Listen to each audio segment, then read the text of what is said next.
Rajgangpur BJD मिश्रण पर्व अनुष्ठित।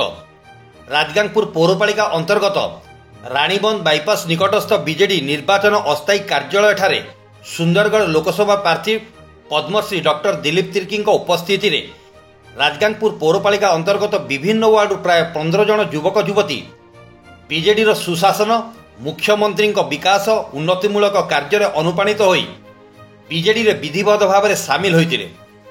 Padmashri doctor Dilip Tirkey योगदान कर समस्त दलीय उत्तरीय पुष्पगुच्छ प्रदान कर स्वागत करने सह दलर नीति नियम को मानि चलिया परामर्श प्रदान करथिले। एही अवसर में बीजेडी 1 नंबर काउंसिलर कौशल सिंह, बीजेडी टाणुआ युवनेता तन्मय सिंह, रंजिता पंडा युवनेता अब्दुल सलाम, जिया शर्मा, श्याम यादव, एमडी तोहिबों उपस्थिति रे समस्त कार्यक्रम अनुष्ठित होइतिला। सुंदरगढ़ जिला राजगांगपुर देवव्रत मित्र रिपोर्ट, क्रांति ओडिशा।